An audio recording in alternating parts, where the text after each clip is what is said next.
बिस्मिल्लाहिर्रहमानिर्रहीम। अस्सलामुअलैकुम मोहतरम नाजरीनों सामीन, आप सुन रहे हैं देवता। तो आइए बढ़ते हैं कहानी की जानिब।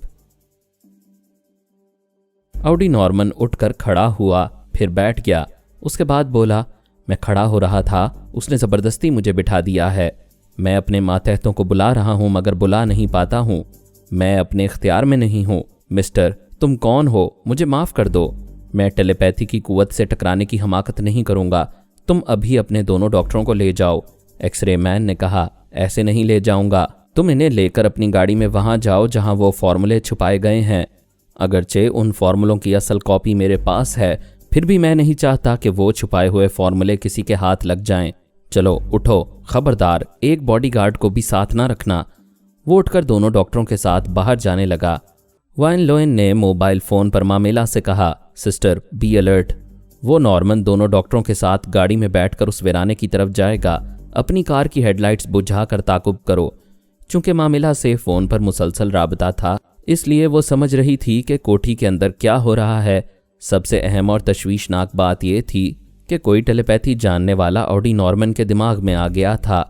इससे पहले भी किसी टेलीपैथी जानने वाले ने उसकी माँ ट्रेसा के कातिलाना हमले को नाकाम बना दिया था। ट्रेसा और उसके चारों बच्चे नहीं जानते थे कि हमले को नाकाम बनाने में हमारा हाथ था। नॉर्मन अपनी कार में दोनों डॉक्टरों के साथ बैठकर कोठी के बाहर आया, फिर एक तरफ जाने लगा। मामेला अपनी कार स्टार्ट करके उनके पीछे चल पड़ी। वाइन लोइन ने कहा, सिस्टर, हमारी मामा को एक टेलीपैथी जानने वाले ने आईजी के कत्ल से बाज रखा था। तुम कोशिश करना कि नॉर्मन और डॉक्टरों की नज़रों में ना आ सको। अपनी गाड़ी उनसे दूर रखना। रात की तारीकी में उनकी गाड़ियां आगे पीछे दौड़ती रहीं। हाईवे पर दूसरी गाड़ियां भी गुजर रही थीं, इसलिए उन्हें ताकुब का शुबा नहीं हुआ। फिर वो एक कच्चे रास्ते पर मुड़ गए। मामेला ने फासला बढ़ा लिया। आगे जाने वाली कार की टेल लाइट्स बहुत दूर तक भी नजर आ रही थीं। आगे जाने वाली गाड़ी एक जगह रुक गई। मामेला ने अपनी कार एक ऊंचे टीले के पीछे रोक दी। कार से उतरकर तेजी से दबे कदमों चलती हुई अगली गाड़ी के करीब पहुंची, फिर गले में पड़े हुए लॉकेट को ऑन कर दिया। उधर एनालाना और वाइन लोइन ने टीवी स्क्रीन पर नॉर्मन की गाड़ी को देखा। कार के दूसरी तरफ एक बड़ा सा पत्थर नजर आ रहा था। डॉक्टर नेल्सन ने कहा, हमने वो फार्मूले इसी पत्थर के नीचे छुपाए हैं। नॉर्मन ने कहा, आओ हम तीनों जोर लगाकर पत्थर को हटाएं। वो तीनों पत्थर से लगकर जोर लगाते हुए उसे उसकी जगह से हटाने लगे। वाइन लोइन अपने कैमरे के पीछे आ गया, मुख्तलिफ लाइट्स ऑन करने लगा। एनालाना एक हाथ में रिवॉल्वर लेकर कैमरे के सामने आ गई। उधर वाइन लोइन ने कैमरे का स्विच ऑन किया, उसे मुख्तलिफ प्रोसेसेस से ऑपरेट किया तो चश्मे ज़दन में एनालाना का अक्स नॉर्मन की गाड़ी के करीब पहुंच गया। एनालाना का अक्स ये नहीं देख सकता था कि वहाँ क्या हो रहा है, लेकिन कैमरे के सामने खड़ी हुई एनालाना टीवी स्क्रीन पर मौजूद थी। उन तीनों ने भारी पत्थर को एक तरफ लुढ़का दिया था और एक चाकू से ज़मीन को खोद रहे थे और गड्ढे की मिट्टी बाहर फेंक रहे थे। उन्होंने छुपाते वक्त उसे ज़्यादा गहरा नहीं खोदा था, इसलिए प्लास्टिक का वो थैला जल्द ही बरामद हो गया जिसके अंदर फार्मूले महफूज थे। डॉक्टर एडी ने कहा, यही हैं वो फार्मूले। ऑडी नॉर्मन ने कहा, मैं इन्हें हाथ लगाने की हमाकत नहीं करूँगा। इन्हें अपने पास रखो और मेरे साथ गाड़ी में आकर बैठो। वो मेरी खोपड़ी में है। वो तुम्हें जहाँ पहुँचाने का हुक्म देगा मैं तुम्हें वहाँ पहुँचा दूंगा। वो कार की तरफ पलट गए, फिर रूह जैसे एक मुजस्सम हेवले को देखकर ठिठक गए। वो ट्रांसपेरेंट थी, उसके आर पार नजर आ सकता था। वो बोली, हेलो एवरीबॉडी, अगर मैं नजर आ रही हूं तो मेरा रिवॉल्वर भी नजर आ रहा होगा। ऑडी नॉर्मन ने परेशान होकर पूछा, तुम कौन हो?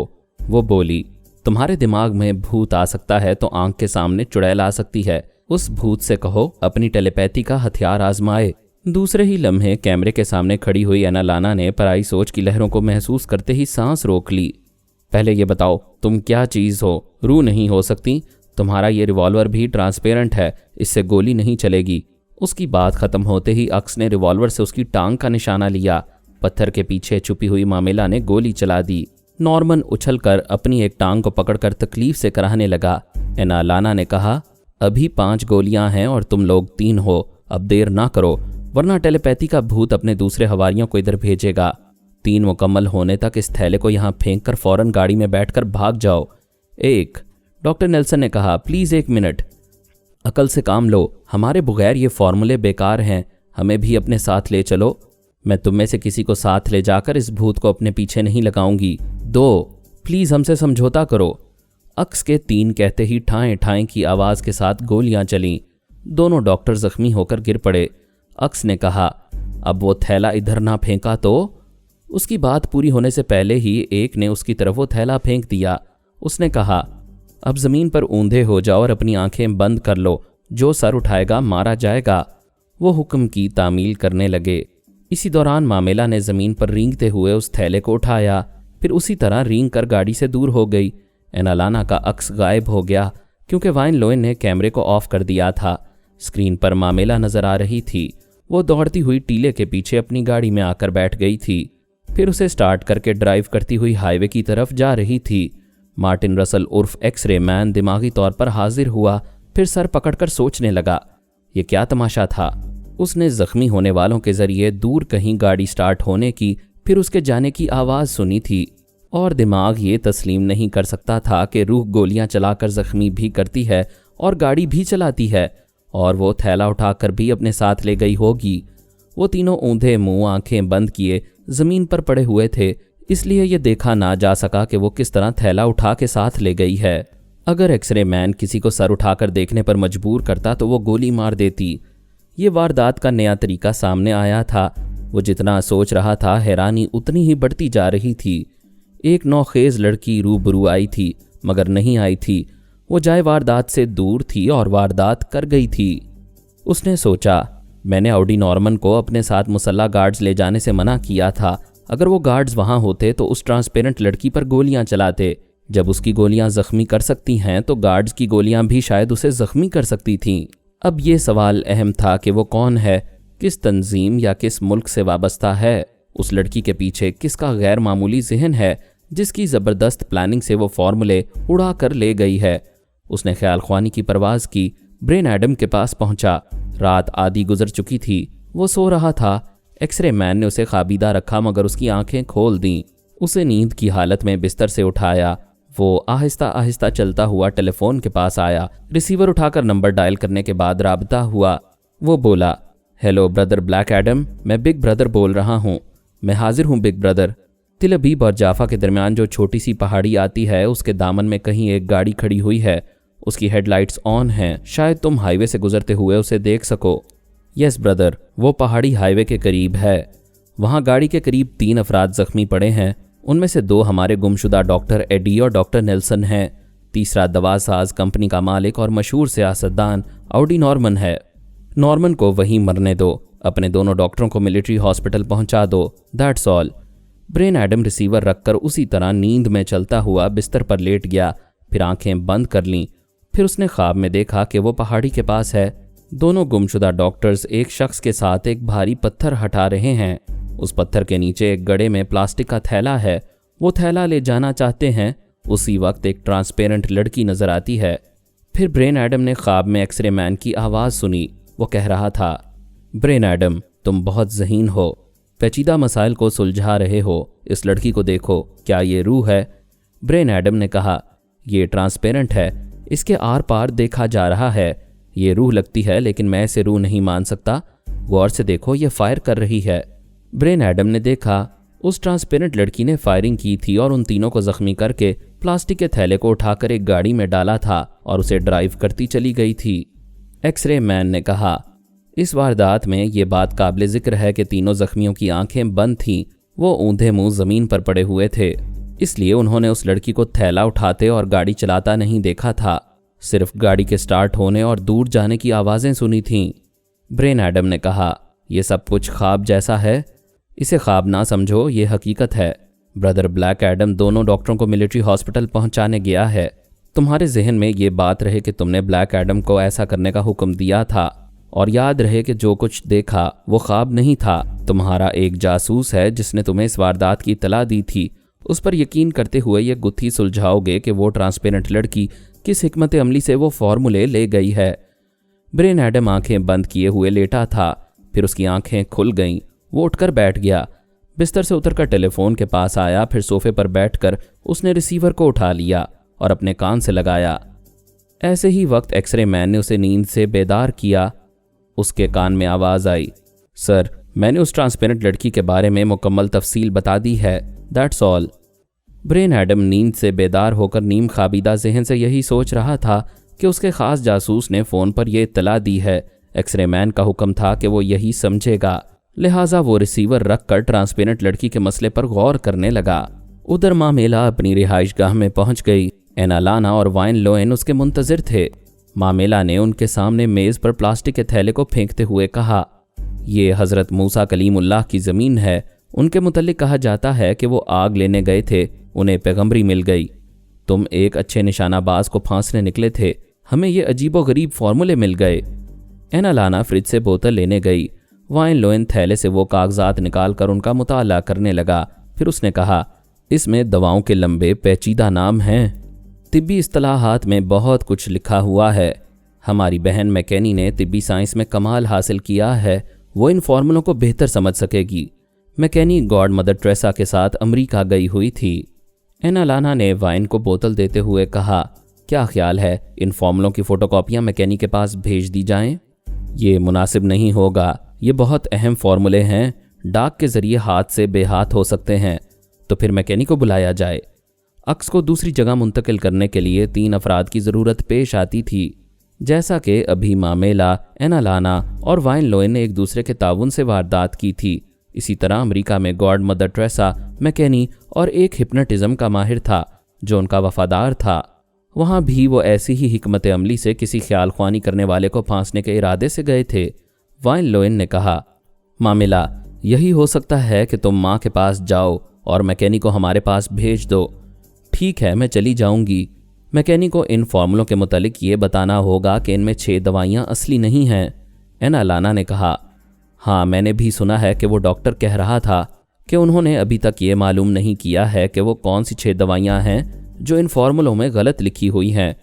हमें अपनी बहन पर नाज है, वो मालूम कर लेगी।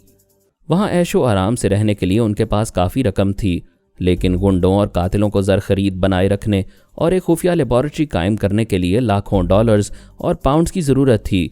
इस मकसद के लिए बैंक में डाका डालना ज़रूरी हो गया। वो इस मसले पर गौर करने लगे। जेपरगोला भी आ गया। सभी इसराइल पहुंच रहे थे, फिर वो कैसे पीछे रहता। गैर मामूली फार्मूलों की कशिश सबको खींच रही थी। फिर उसकी एक अहम ख्याल ख्वानी करने वाली मरीना उसके हाथ से निकलकर तिल अबीब में कहीं गुम हो गई थी, इसलिए वो भी चला आया। एशिया, यूरोप और जनूबी अमेरिका के जादूगरों की एक बैनुल-अक़वामी अंजुमन है। इस अंजुमन के अफराद ख़ास तकरीबात में एक दूसरे से मुलाकात करते रहते हैं और अपने काले जादू के तजर्बात पेश करते रहते हैं। साल में एक बार वो एक मुल्क के वीरान खंडर में जमा होते हैं। वहाँ शैतान का बुत बनाकर किसी एक बच्चे और एक जवान कवारी की कुर्बानी देते हैं और उनके लहू से शैतान को गुस्ल कराते हैं।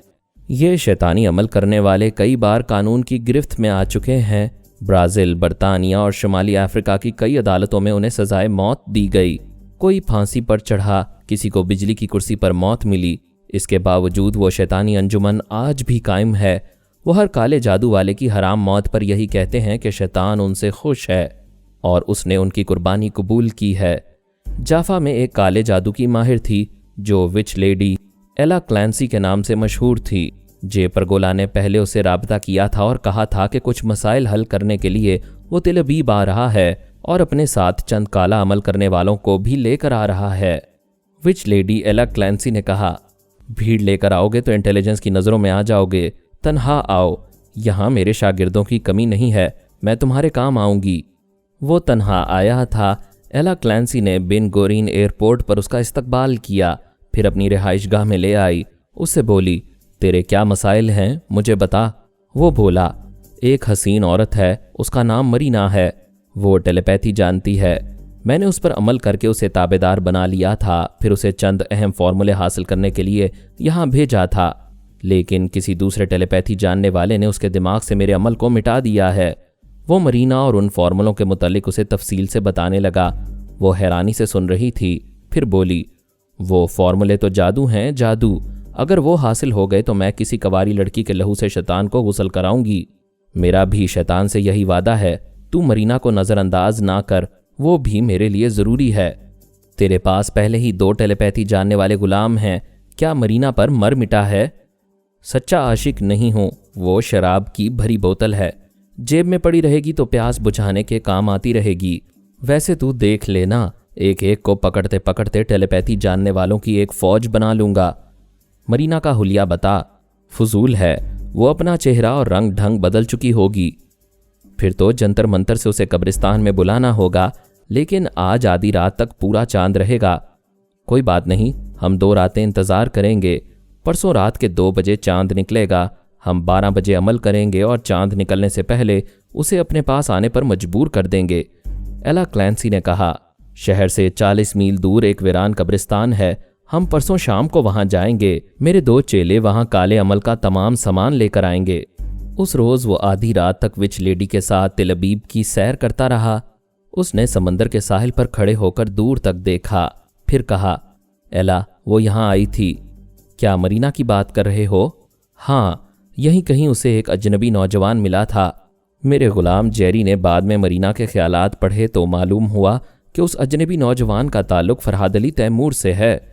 विच लेडी एला क्लैंसी ने जरा फिक्रमंदी से कहा, पर गोला, यहाँ एक तवील अरसे से फरहाद और उसके बेटों का बड़ा चर्चा है। वो लोग अब यहाँ नहीं हैं, फिर भी हुक्मरान तबका उनसे सहमा हुआ सा रहता है। अभी ये बात हमारे हक में है कि फरहाद और उसके बेटे यहाँ नहीं हैं। मैं मरीना को और उन फॉर्मूलों को ज़रूर यहाँ से ले जाऊँगा। वहाँ के बैंकों में पाउंड्स और डॉलर से इसराइली करेंसी शेकल का तबादला होता था, लेकिन आम दुकानों में सिर्फ शेकल के ज़रिए ही ख़रीदारी होती थी। दूसरे दिन वो एला के साथ एक बैंक में आया। उसके पास डॉलर्स थे। वो उनके इवज़ इसराइली करेंसी हासिल करना चाहता था। तभी वो हैरत अंगेज़ तमाशा दिखाई दिया। अचानक बैंक मैनेजर के सामने एक नौजवान लड़की की रूह नमूदार हुई। मैनेजर ने शदीद हैरानी से देखा, जैसे नज़रें धोखा खा रही हों। उसने आंखें मल मल कर देखा। वो बोली, ये रिवॉल्वर भरा हुआ है, खतरे की घंटी की तरफ हाथ ना ले जाना वरना गोली मार दूंगी। उसकी आवाज़ सुनकर बैंक का अमला सर घुमाकर उसे बेयकीनी से देख रहा था। वो कह रही थी, यहाँ जितनी रकम है उसे थैलों में भर दो, यहाँ कोई टेलीफोन को हाथ ना लगाए। बैंक के एक अकाउंटेंट ने कहा, ये और इसका रिवॉल्वर ट्रांसपेरेंट है, ऐसे रिवॉल्वर से गोली नहीं चलाई जा सकेगी। सर आप अलार्म बजाएं या मैं पुलिस को इन्फॉर्म करता हूँ। मैनेजर बुज़दिल था, सहमा हुआ था। अकाउंटेंट ने रिसीवर उठाया। अक्स ने निशाना लेकर अपने रिवॉल्वर का ट्रिगर दबा दिया। फायर की आवाज़ गूंजी। अकाउंटेंट चीख मारकर मेज़ पर ऊंधा हुआ। औरतें चीखने लगीं। सब लोग सहम कर जहां थे वहीं खड़े रह गए। वो ललकारने के अंदाज में बोली, खबरदार कोई यहां से बाहर ना जाए वरना। भागने वाले सहम कर रुक गए थे। एक शख्स भागा जा रहा था। गोली चलते ही वो उछलकर फर्श पर गिर पड़ा। विच लेडी और जे पर गोला हैरानी से आंखें फाड़ फाड़ कर देख रहे थे और सोच रहे थे कि ये कैसा जादू है। रूह फायरिंग करती है और सचमुच जख्मी कर देती है। दुनिया के तमाम जादूगरों से हमारी वाकफियत है। ये कौन जादूगर पैदा हो गया है? ऐसा जादू हमने पहले कभी नहीं देखा। आदिल भी एक चेक कैश कराने आया था। वो मैनेजर की मेज़ के दूसरी तरफ बैठा हुआ था और एक टिक एनालाना को देख रहा था। वो हैरान था, ना ही खौफजदा। उसके देखने का अंदाज ऐसा था जैसे वो गुम हो गया हो। वो बदनीयत और आशिक मिजाज नहीं था। वो हसीन नौखेज़ दोशीज़ा उसकी निगाहों को खींच रही थी, दिल को बड़े प्यार से धड़का रही थी और उसके हवास पर छा रही थी। उधर कैमरे के सामने खड़ी हुई एनालाना हाथ में रिवॉल्वर लेकर टीवी स्क्रीन पर बैंक में मौजूद तमाम अफराद को देख रही थी। ऐसे ही वक्त आदिल से नजरें चार हुईं। वो ग्रे कलर के सूट और नेकटाई में बहुत ही स्मार्ट और खूबरू लग रहा था। चंद सातों के लिए एनालाना भी उसे देखती रह गई। ये तिलिस्म ज्यादा देर कायम ना रह सका। उसके भाई वाइन लोएन ने साउंड ट्रैक को ऑफ करके सख्ती से कहा, एना क्या कर रही हो? रकम हासिल करके बैंक से निकलो। वो भाई की आवाज़ पर चौंक गई। भाई ने साउंड ट्रैक को दोबारा ऑन किया। वो स्क्रीन पर मैनेजर को देखकर बोली, चलो उठो, एक लम्हा ज़ाया करोगे तो जान से जाओगे। कम ऑन, थैलों में रकम डालो। मैनेजर अपनी जगह से उठकर आहनी सेफ को खोलकर नोटों की गड्डियां निकालकर थैलियों में भरने लगा। विच लेडी ने परगोला से सरगोशी में पूछा, क्या हमारी बैनुल अक़वामी अंजुमन में ऐसा कोई साहिर है जो इस लड़की से काम ले रहा हो? वो बोला, मैं ये देखना चाहता हूं कि ये रूह रकमों से भरे हुए थैले उठाकर कैसे ले जाएगी। उधर वाइन लोएन कैमरे को ऑन रखकर एक रिवॉल्वर लिए कैमरे के सामने आ गया और एनालाना से बहुत दूर रहा। इस तरह वो बैंक के दरवाजे पर दिखाई दिया। उसने ललकारते हुए कहा, खबरदार, जब तक मैं दरवाजे पर हूं तब तक कोई यहां से ना जाए। यहां से सिर्फ एक शख्स वो थैले उठाकर बाहर ले जाएगा। बैंक में मौजूद अफराद अब दूसरी रूह को भी देख रहे थे।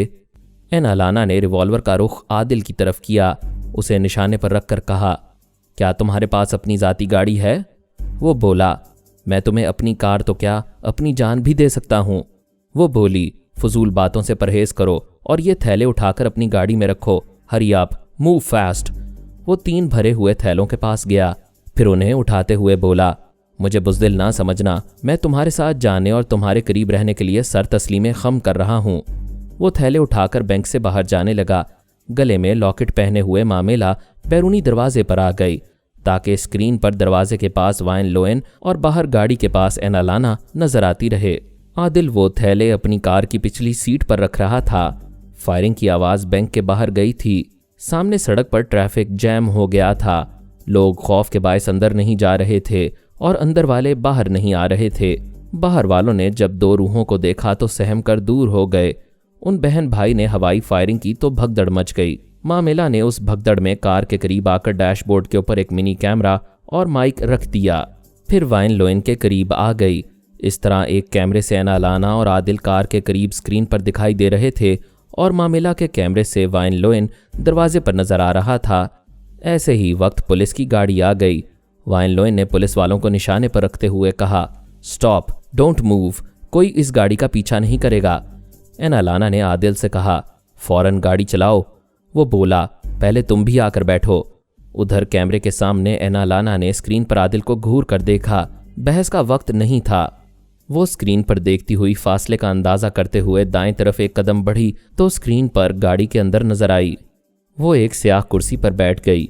आदिल उसे अपने पास बैठा देखकर मुस्कुराया। फिर उसने गाड़ी स्टार्ट करके गाड़ी आगे बढ़ा दी। उधर पुलिस वाले हैरानी से वाइन लोएन को एक रूह समझकर देख रहे थे। ऑफिसर ने कहा, तुम कौन हो? तुम्हारे रास्ते का पत्थर हूं, आगे नहीं जा सकोगे। ये देखो, तुम्हारी गाड़ी का पहिया बेकार हो रहा है। मामेला एक दीवार की आड़ में थी। जैसे ही वाइन लोएन ने गाड़ी के पहिए का निशाना लिया, उसने गोली चला दी। गाड़ी का पहिया जोरदार आवाज से बर्स्ट हो गया। पुलिस वालों ने पहले वाइन लोएन के पैर में गोली मारी। जब उसका कुछ ना बिगड़ा तो उन्होंने अंधाधुंध फायरिंग शुरू कर दी। वो उसके जिस्म को छलनी कर देना चाहते थे, लेकिन वो तमाम गोलियां जिस्म के आर पार जा रही थीं। वो किसी दीवार पर लग रही थीं, किसी गाड़ी के शीशे तोड़ रही थीं, जबकि वो रूह साबितो सालम खड़ी हुई थी। फिर उसने अपना रिवॉल्वर फेंक दिया। तमाम सिपाही दौड़ते हुए उसके करीब आए, उसे चारों तरफ से घेर लिया। फिर उसे पकड़ने की अहमकाना कोशिशों में एक दूसरे को पकड़ते रहे। फिर वाइन लोएन कैमरे के सामने से हट गया, उसके साथ ही लोगों के दरमियान से गायब हो गया। सिपाहियों के अलावा दूसरे लोग भी इधर उधर नजरें दौड़ाने लगे कि शायद वो दूसरी जगह नजर आ जाए, लेकिन वो बैंक की लूटी हुई दौलत के साथ गायब हो गया था। बैंक की दौलत गाड़ी की पिछली सीट पर 3 बड़े थैलों में भरी हुई थी। स्टीयरिंग पर आदिल बैठा हुआ ड्राइव कर रहा था और कन अखियों से पास बैठी हुई एनालाना को देखता जा रहा था। फिर उसने पूछा, क्या तुम इसी तरह पैदा हुई हो जैसी नजर आ रही हो? वो बोली, काम की बातें करो। बहुत से लोगों ने इस गाड़ी के नंबर नोट किए होंगे। किसी वीरान गली में पहुंचो और इस गाड़ी को छोड़ दो और 3 थैले लेकर किसी दूसरी गाड़ी में चलो। हम कहाँ चलेंगे? मैं जितना ईमानदार हूं, दिल उतना ही बेईमान हो गया है। एक डाकू हसीना पर मर मिटा है। मुझसे इश्क मोहब्बत की बातें ना करो, वरना गोली मार दूंगी। उसने गाड़ी सड़क के किनारे रोक दी, फिर कहा, मारो गोली। तुम मुझे जीने से रोक सकती हो, मोहब्बत से नहीं रोक सकती। एनालाना ने दिल में तस्लीम किया कि ये नौजवान जिद्दी है, उस पर आशिक होकर उसका साथ दे रहा है। अगर वो जवाबन मोहब्बत से पेश नहीं आएगी तो वो गाड़ी आगे नहीं बढ़ाएगा। कैमरे के सामने एनालाना ने परेशान होकर भाई को देखा। भाई वाइन लोएन ने साउंड ट्रैक को ऑफ करके कहा, तुम मामेला को बैंक के सामने छोड़ आई हो। इस अजनबी नौजवान को गोली मारने की धमकी दोगी तो तुम्हारे पीछे हम में से कोई गोली चलाने वाला वहां नहीं है। इसे मोहब्बत से उल्लू बनाकर सबसे पहले गाड़ी तब्दील करो। मैं अभी फ़ोन के जरिए मामेला से कहता हूं कि वो तुम्हारे पास आए। फिर उसने साउंड ट्रैक को ऑन कर दिया। आदिल को पता ही नहीं था कि ज़रा देर के लिए साउंड को ऑफ कर दिया गया था। वो बोला, खामोश क्यों हो? मुझे गोली मारो या मोहब्बत से पेश आओ। वो मुस्कुराकर बोली, तुम सच्चे आशिक हो, मौत से नहीं डरते हो। सच पूछो तो मैं भी तुम पर मर मिटी हूँ। प्लीज़ किसी वीरान गली में चलो। वो गाड़ी आगे बढ़ाते हुए बोला, समझ गया, तुम रूह हो, किसी वीराने में मोहब्बत करना चाहती हो। मोहब्बत के साथ डकैती की रकम को याद रखो, इसे फौरन कहीं छुपाना है, वरना तुम गिरफ्तार हो जाओगे। मुझे तो कोई पकड़ नहीं सकेगा। तुम्हें क्यों नहीं पकड़ सकेगा? रूह किसी के हाथ नहीं आती है, यकीन ना हो तो मुझे पकड़ कर देखो। वो सर्द आह भरकर बोला, तुम्हारे हसीन बदन को छूने की शदीद ख्वाहिश होती है, मगर यह गुनाह है। तुम मेरे लिए नामहरम हो, तुम्हें शादी के बाद पकड़ूंगा। ओ गॉड, मैं भी तुम्हारी बकवास में उलझ जाती हूँ। फॉर गॉड सेक, इस गाड़ी को जल्दी छोड़ो और दूसरी पकड़ो। देखो, कोई गलती हुई तो मैं पकड़ा जाऊंगा, तुम्हारा कुछ नहीं बिगड़ेगा, इसलिए मैं गाड़ी बदलने की हमाकत नहीं करूंगा। क्या मतलब है तुम्हारा? मतलब ये है कि ये मशहूर बैंक के मखसूस थैले हैं। मैं ये गाड़ी छोड़कर थैले उठाकर दूसरी गाड़ी की तलाश में कहीं भटकूंगा तो ये थैले पहचान लिए जाएंगे। इनमें बेशुमार नोटों की गड्डियां हैं। अगर थैले फेंक दूंगा तो खुली गड्डियां कैसे ले जाऊंगा? तुम दुरुस्त कहते हो, लेकिन ये तुम कहाँ जा रहे हो? उधर शहर से बाहर जाने वाले रास्ते पर एक कब्रिस्तान है, बड़ी वीरान जगह है, ये दौलत वहां छुपाई जा सकेगी। ठीक है, उसी तरफ चलो, हम इस दौलत को किसी टूटी हुई कब्र में छुपा देंगे। तुम शहर में रूह बनकर आई हो, क्या कब्रिस्तान में जिंदा हो सकती हो? मैं तुम्हें ट्रांसपेरेंट नहीं देखना चाहता। एक बार पूरे गोश्त पोस्ट के साथ सामने तो आ जाओ। इस दौलत को कामयाबी से छुपाओगे और ये मुझे मिल जाएगी तो मैं तुमसे ज़रूर मुलाकात करूंगी। मैं तुमसे शादी करना चाहता हूँ। वो टालने के अंदाज में बोली, ठीक है, शादी भी कर लेना, लेकिन रिश्ता मांगने कहाँ आऊँ? अपने घर का पता बताओ। मैं कह चुकी हूँ, दौलत मिलते ही तुम्हारे पास आ जाऊंगी। तुम बैंक से मुझे रिवॉल्वर दिखा कर लाई हो, अब ये रिवॉल्वर खाली हो गया है, इसलिए मोहब्बत जता रही हो। वो रिवॉल्वर का चैम्बर बाहर निकाल कर दिखाते हुए बोली, ये देखो, इसमें गोलियां हैं, खाने की हैं, खाकर मरने की नहीं है। तुम शादी की बात करो। मैं कह चुकी हूँ, शादी हो जाएगी। मुझे कोई जमानत दो ताकि एतबार रहे। कैसी जमानत चाहते हो? ऐसा करता हूँ कि ये तीनों थैले अभी अपने पास रखता हूँ। शादी की रात घूंघट उठाकर मुंह दिखाई मैं दौलत तुम्हें दूंगा। फजूल बातें ना करो। क्या तुम्हारी नीयत बदल रही है? तुम्हारी नीयत दौलत पर, मेरी नीयत तुम पर। बात इसी तरह चलेगी। मुझे तुम मिलोगी, तुम्हें दौलत मिलेगी। अब जाओ। नहीं जाऊंगी, तुम्हारा पीछा नहीं छोड़ूंगी। अल्लाह तुम्हारी जुबान मुबारक करे। ये जो डैशबोर्ड पर दो छोटे आले रखे हुए हैं, मैं इन्हें ऑफ कर दूं तो क्या होगा? उधर कैमरे के पीछे खड़ा हुआ वाइन लोन परेशान हो गया। उस कार के डैशबोर्ड पर मामिला ने मिनी कैमरा और माइक्रोफोन रखा था। अगर वो बंद हो जाए तो इधर टीवी स्क्रीन पर आदिल और उसके पीछे रखी हुई दौलत नजर ना आती और वो ये नहीं देख सकते थे कि आदिल इतनी दौलत लेकर कहाँ गया है। एना लाना ने कहा, प्लीज़ उन आलात को हाथ ना लगाना, गाड़ी यहीं रोक दो। मेरे माँ बाप अभी आएंगे और हमारी शादी की तारीख तय कर देंगे। सॉरी, इस वीराने में शरीफ ज़ादियों के रिश्ते नहीं हुआ करते, फिर शादी की ऐसी जल्दी ही क्या है? पहले हम एक दूसरे से छुपेंगे, फिर मिलेंगे, फिर छुपेंगे, फिर मिलेंगे। मोहब्बत की आंख मचोली खेलते खेलते एक दिन शादी कर लेंगे। मैं आज शाम समंदर के साहिल पर मिलूंगा। उसने मिनी कैमरा और माइक की तरफ हाथ बढ़ाया। एना लाना हाथ बढ़ाकर उसका हाथ पकड़ना और रोकना चाहती थी। वो हंसते हुए बोला, तुम बदहवासी में भूल रही हो कि रूह किसी जिंदा शख्स का हाथ नहीं पकड़ सकती। यूं भी मैं तुम्हारे लिए नामहरम हूं। ये कहते ही उसने पहले माइक को फिर कैमरे को ऑफ कर दिया। टीवी स्क्रीन बुझ गई। अब आदिल, उसकी कार और नोटों से भरे हुए थैले नजर नहीं आ रहे थे। वाइन लोएन ने फौरन मोबाइल फोन पर मामिला से राबता किया, फिर कहा, वो अजनबी जो बैंक से थैले ले जा रहा था, उसने धोखा दिया है। वो कमबख्त हमारी वारदात को समझ रहा था। उसने डैशबोर्ड पर रखे हुए माइक को ऑफ कर दिया है। हमारी नज़रों से ओझल हो गया है। कब्रिस्तान वाले रास्ते पर चलती रहो, शायद उसकी गाड़ी नजर आ जाए। वो बोली, ब्रदर, तुम बोलते ही जा रहे हो, पहले मेरी बात तो सुन लो। मेरी गाड़ी में कोई खराबी पैदा हो गई है, मैं इसे किसी मैकेनिक के हवाले करके वापस आ रही हूँ। वाइन लोएन ने फ़ोन बंद करके एना लाना को देखा, फिर नागवारी से पूछा, ये तुमने किस चालाक शख्स को पकड़ लिया था? तुमने क्या सोचकर थैले ले जाने के लिए उसका इंतखाब किया था? वो बोली, किसी का तो इंतखाब करना ही था। उसके चेहरे पर मक्कारी नहीं लिखी हुई थी। अगर मैं धोखा खा रही थी तो तुमने मुझे क्यों नहीं टोका? मुझे गाइड करते तो मैं किसी दूसरे का इंतखाब करती। वो नरमी से बोला, मेरी प्यारी बहन, तुमसे गलती नहीं हुई। बेशक उस अजनबी जवान को मैंने भी स्क्रीन पर देखा था। वो बहुत ही मासूम दिखाई दे रहा था। हम धोखा खा गए हैं।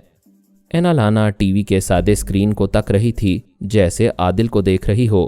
वो नौजवान उसे अच्छा लग रहा था मगर अब बुरा लगने लगा था। पता नहीं कितने लाख पाउंड्स और डॉलर्स ले गया था। वो स्क्रीन को पहले तक रही थी, अब घूर कर देखने लगी। थोड़ी देर बाद मामेला आ गई। उसने वाइन लोइन से कहा, मैं पहले ही समझा रही थी कि इस मामले में किसी फ़लस्तीनी मुजाहिद से काम लिया जाए, लेकिन तुमने मेरे मशवरे की मुखालफत की। वो बोला, सिस्टर समझने की कोशिश करो, हम इस मामले में किसी को राजदार बनाते तो वो अक्स को यहाँ से बैंक तक मुंतकिल करने की टेक्निक को समझ लेता, बाद में अपने मुसलमान मुजाहिदीन को यह राज बताता फिरता। डॉक्टर मोहम्मद उनीब सलीमी के साथ मज़ीद अक़सात सुनने के लिए हमारे चैनल का सब्सक्राइबर बनें और साथ ही बेल आइकन को क्लिक करें ताकि आपको हर आने वाली नई वीडियो के मुतालिक नोटिफिकेशंस मिलती रहें। हमारी वीडियोस को लाइक और शेयर करें और हमें अपनी दुआओं में याद रखिएगा। ISI और पाक आर्मी जिंदाबाद, पाकिस्तान पाइंदाबाद। हम फिर मिलेंगे इंशाअल्लाह एक नई किस्त के साथ। तब तक के लिए अल्लाह हाफिज़।